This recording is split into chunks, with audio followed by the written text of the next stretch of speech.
Revisen el Universal de los últimos 30 años. Van a encontrar la palabra corrupción en 30 años, cuando mucho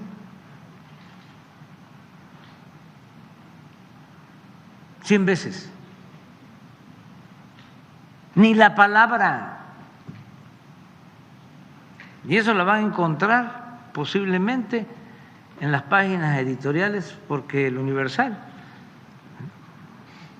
para simular de que podían escribir de las distintas corrientes del pensamiento, invitaba al ingeniero Alberto Castillo, ahí estaba Naranjo como caricaturista, todavía sigue Helio Flores, y ahí se la llevaban, ¿no?, en los editoriales. Todo lo demás, gobiernista. Y legitimador del saqueo, del robo. Pero tenían que simular de que eran plurales. Pero no solo es en la prensa, que la prensa es escuela, ¿eh? La buena prensa. No, también en las universidades. ¿Ustedes creen que en las universidades públicas, ya no hablamos de las particulares, se trataba el tema de la corrupción? Busquen, indaguen cuántas tesis se hicieron sobre la corrupción en el periodo neoliberal, en 36 años. Muy poquitas.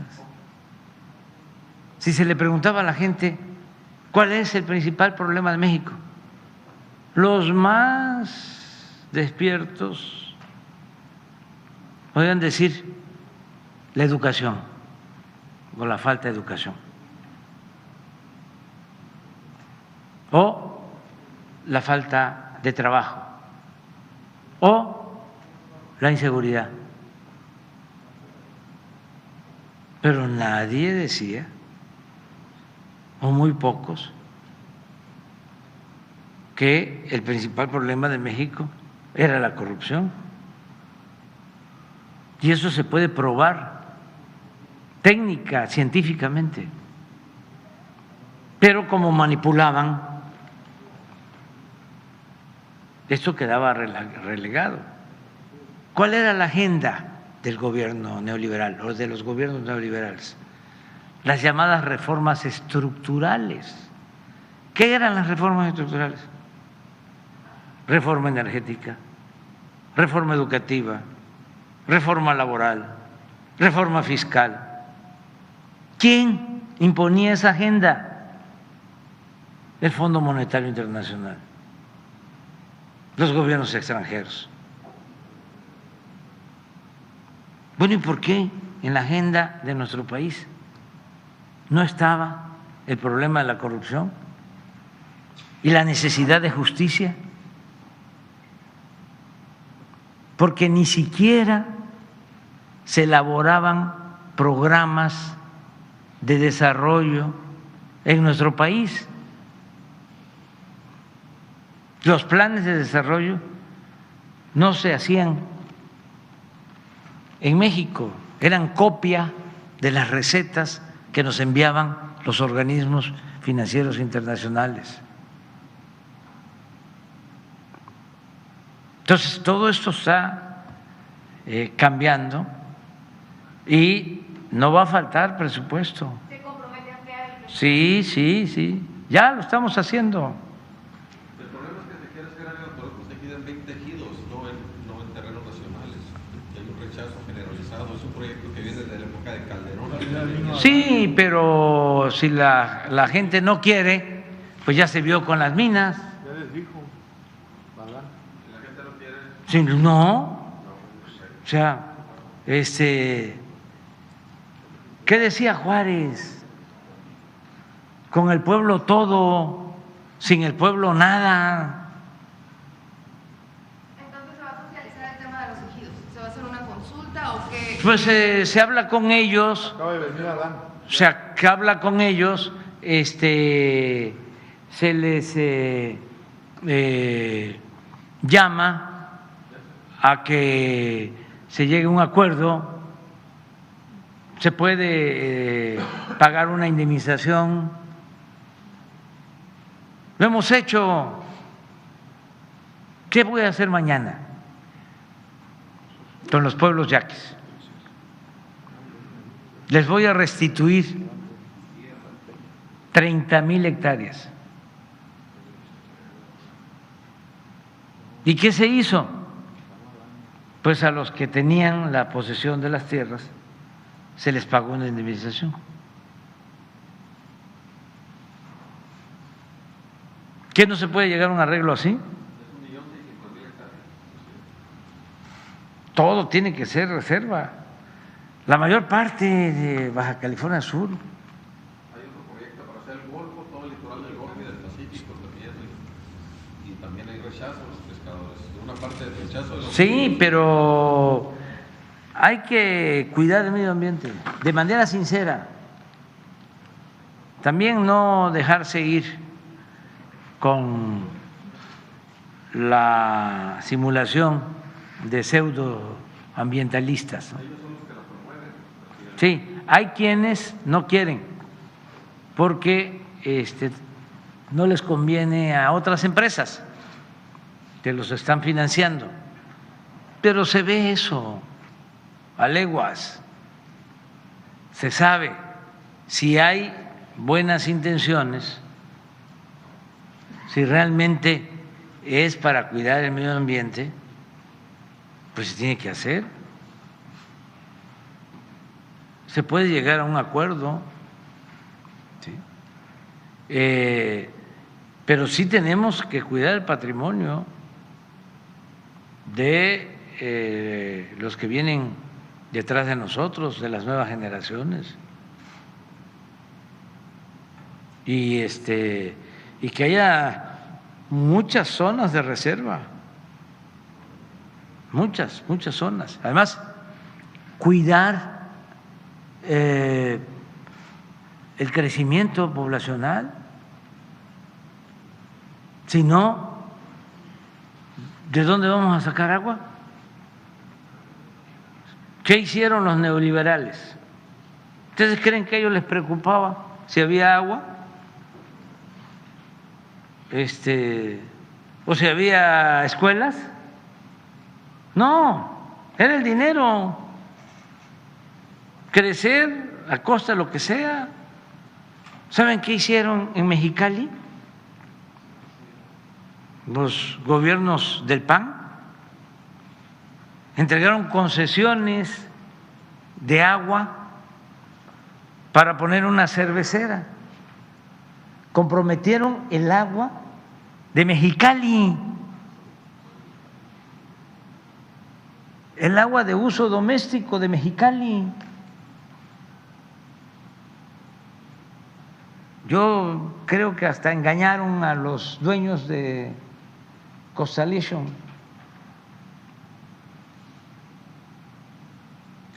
Diciéndoles que no había problema.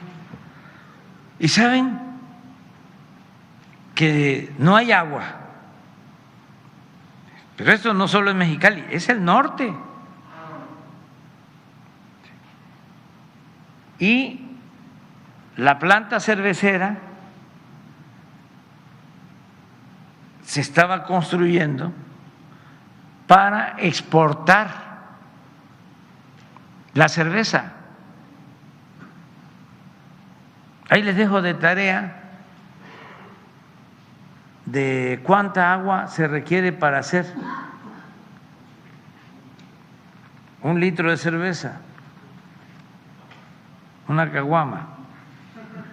¿Cuánta agua? Claro que la gente se opuso se llevó a cabo una consulta y no quisieron.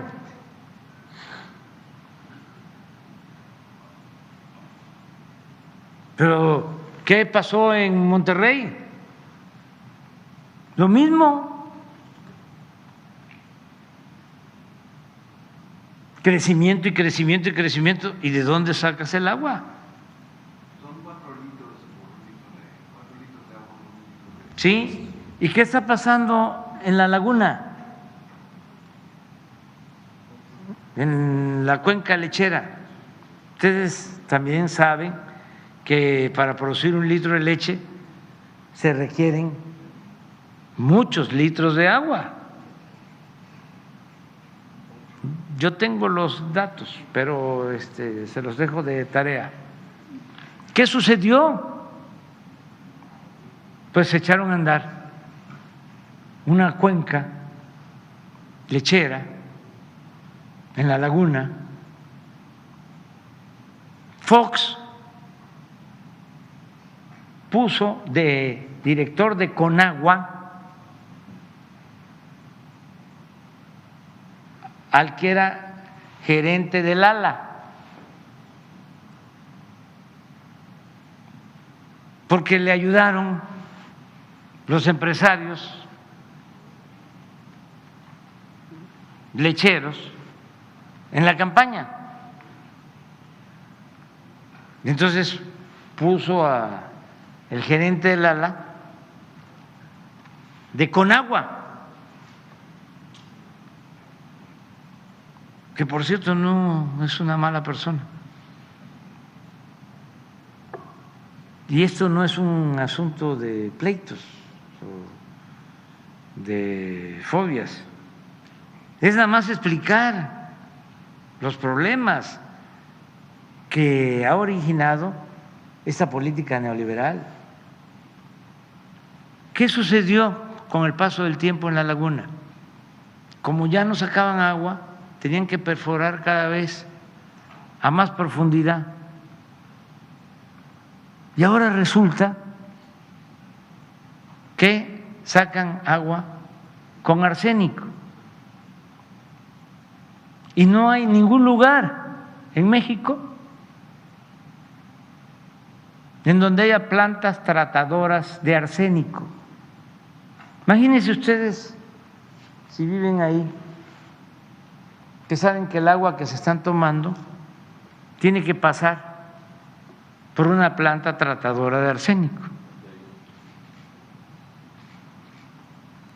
Entonces, ¿qué estamos haciendo? Pues estamos haciendo un acueducto para llevar a la laguna agua superficial y controlar ya esa explotación desmedida de los mantos acuíferos. Pero esto es nuestra generación.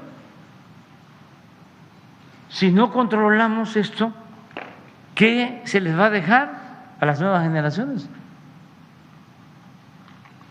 Entonces no es crecer por crecer a toda costa. Es que tenemos que poner límites. No es decir, ya no van a haber cerveceras. No, sí, todas las cerveceras. Y no queremos que sea para consumo interno. Queremos que se venda la cerveza afuera. Pero allá está el sureste. Allá está el 70% del agua del país. Allá hay agua en el Usumacinta, que es el río más grande de México, y en el Grijalva y en el Papaloapan. Es planeación,